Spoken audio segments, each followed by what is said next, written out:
নমস্কার বন্ধুরা, ভালো থাকুন, সুস্থ থাকুন, সঙ্গে রাখুন টেক টাইম উইথ রেশমাকে। আজকে হচ্ছে শুভ বিপত্তারিণী পুজো। মানে এই ভিডিওটা যেদিন শ্যুট করেছিলাম সেদিন ছিল সোজা রথের পরের দিন, মানে হচ্ছে 28শে জুন।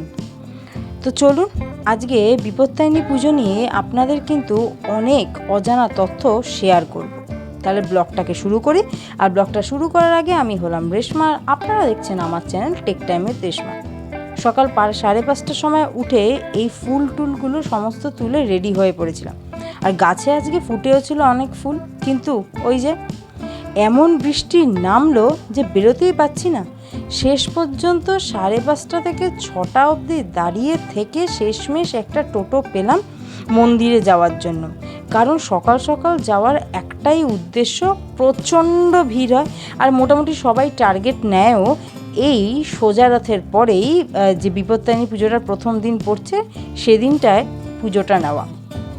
এবার চলুন, কেন এই বিপত্তারিণী পুজো এই রথের পরের দিনটা বা বিপত্তারিণী পুজোর বিভিন্ন রকমের কাহিনী আছে সেটা আপনাদের সাথে এইবার এই ব্লগে শেয়ার করে নেব।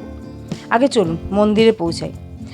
আর এই পৌঁছে গেলাম মন্দিরে, কিন্তু কি কপাল দেখুন, এতটা দেরি করে, মানে মোটামুটি 6:10 নাগাদ পৌঁছে গেছিলাম মন্দিরে।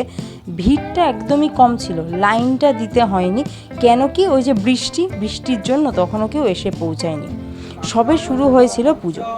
এবার হচ্ছে এই আষাঢ় মাসে সোজা রথ থেকে উল্টো রথের মাঝে যে দুটো শনি আর মঙ্গলবার পরে সেদিন হয় বিপত্তারিণী পুজো। বিপত্তারিণী পুজোয় আমরা জানি 13টা ফুল ফল, 13টা দুব্ব, 13টা লাল সুতোর গিট দেওয়া হয়। এই যে 13টা লাল সুতোর গিট দেওয়া হয়, এটা কেন জানেন? এই 13টা সুতোর মধ্যেই থাকে দেবী দুর্গা। মানে যদি বলা হয় যে বিপত্তারিণী মা, তাহলে কিন্তু বিপত্তারিণী মাকে যেমন কালী রূপে পুজো করা হয়, তেমনই দুর্গা রূপেও কিন্তু পুজো করা হয়। কারণ দুর্গা ঠাকুরের 108টা রূপের মধ্যে একটা রূপ হচ্ছে এই বিপত্তারিণী। তাই ওই 13টা সুতোর যে গিট, 13টা গিট দেওয়া যা হয়, তো সেই প্রত্যেকটা গিটেই মা দুর্গা থাকে। আর এই মন্দিরটা তো আপনারা চেনেনই, প্রত্যেক বছর নয় আগের বছর থেকে আসছি পঞ্চমতলা মন্দিরে। এখানে এসেই মায়ের পুজো দিলাম, তারপর বাবার পুজো দিলাম। একদম ফাঁকা দেখতে পাচ্ছেন, কিন্তু এই যে এই পাশটা দেখতে পাচ্ছেন, গত বছর এখান থেকেও লাইন না, মানে আরও অনেকটা লাইন চলে গেছিলো, অতক্ষণ লাইনে দাঁড়াতে হয়েছিল। ওই যে বৃষ্টি কপাল, কিন্তু টোটো একটু দেরি করে দিল। আচ্ছা, এবার চলুন, বাবার পুজো মায়ের পুজো তো দেওয়া হলো, বিপত্তারিণী পুজো সম্পর্কে একটা, মানে কিভাবে এই পুজো প্রচালিত হলো সেই সম্পর্কে একটা গল্প, একটা না দুটো গল্প আপনাদের শোনাই। প্রথম হচ্ছে, একবার এক বণিক স্ত্রী ও স্বামী তীর্থযাত্রায় বেরিয়েছিল, কিন্তু পথে ঝড় বৃষ্টিতে তাদের নৌকা ডুবে যায় এবং তারা একটা দ্বীপে আশ্রয় নেয়। তখন ওখানে এক বৃদ্ধার সাথে তাদের দেখা হয়। তিনি বলেন যে তোমরা বিপত্তারিণী পুজো ব্রত করো। তো সেই বৃদ্ধার কথা মতন ওই বণিক স্ত্রী এবং স্বামী দুজনে মিলে বিপত্তারিণী ব্রত করে, এবং সত্যি কথা, তারা কিন্তু বিপদ থেকে রক্ষা পায় এবং তাদের সংসারে আবারও সুখ শান্তি ফিরে আসে। এত দেরি করে এসে, মানে 6:10 ঢুকে 6:51 মধ্যে পুজো হয়ে যাবে, এটা একটা মানে ইম্পসিবল ব্যাপার ছিল। আসলে বৃষ্টিটা হয়েছে বলে তখন ভিড়টা ছিল না, তাই তাড়াতাড়ি আগে মায়ের ঘরে পুজো সারলাম, তারপর বাবার এখানে পুজো দিলাম। এখন বেসিক্যালি ভিড়টা হওয়া শুরু করেছে, যা দেখছি এরপর ভিড় চলে যাবে রাস্তার বাইরে। যাই হোক, পুজো কিন্তু বেশ ভালো ভালো দেওয়া হলো। চলুন এবার বাড়ির দিকে যাওয়া যাক। প্রথম কাহিনী তো শোনালাম, আর এই হচ্ছে আমার বাড়ির বিপত্তারিণী মা। আর এই মালাটা কিন্তু সেদিন আমি হাতে করে দিয়েছিলাম ঠাকুরের জন্য। তো চলুন এবার বিপত্তারিণী পুজোর আরও একটা কাহিনী আছে, সেটা আপনাদের সাথে একবার শেয়ার করে নিই। তার আগে বলি, বিপত্তারিণী পুজো তাই সম্পূর্ণ নিরামিষ, চালের কোনো জিনিস সেদিন বাড়িতে করিনি। দুপুরে খাবার জন্য করেছিলাম হচ্ছে ওই সাবু মাখা, কিন্তু সরি, সেটা ভিডিও নিতে ভুলে গেছি। তো চলুন ছোলার ডালটা করতে করতে বিপত্তারিণী মায়ের এই যে সেকেন্ড যে কাহিনীটা, সেটা আপনাদের সাথে একবার শেয়ার করে নিই। দ্বিতীয় ঘটনাটি হলো, একবার এক রাজা তার স্ত্রীকে কারাগারে বন্দি করে রাখে। তো তার স্ত্রী ছিল মা দুর্গার খুব ভক্ত। সে কিন্তু কারাগারে থাকাকালীনও মা দুর্গার পুজো করত। এবার রাজা সেই সন্দেহ দূর করার জন্য তার রানীকে বলে মাংস নিয়ে আসতে। কিন্তু রানী ঠিক কায়দা করে তার বদলে জবা ফুল নিয়ে এসে রাজার সামনে উপস্থিত হয়।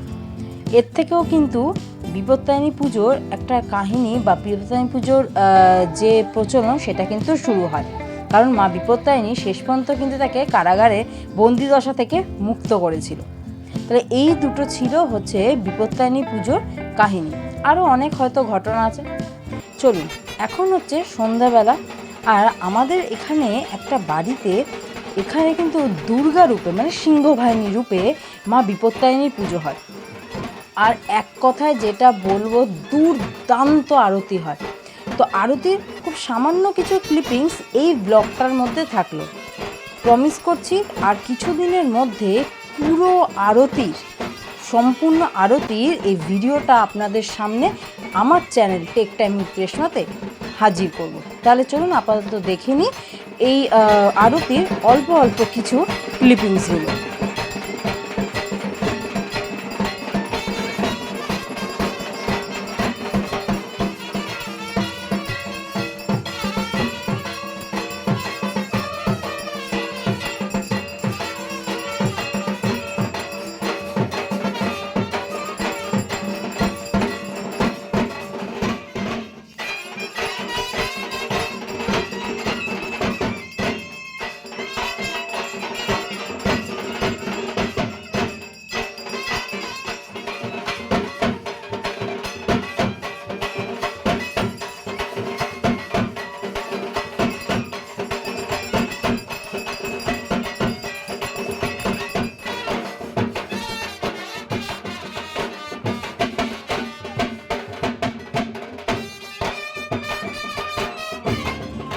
আরতি দেখে বাড়ি ফিরে এবার হচ্ছে সবচেয়ে বড় কাজ।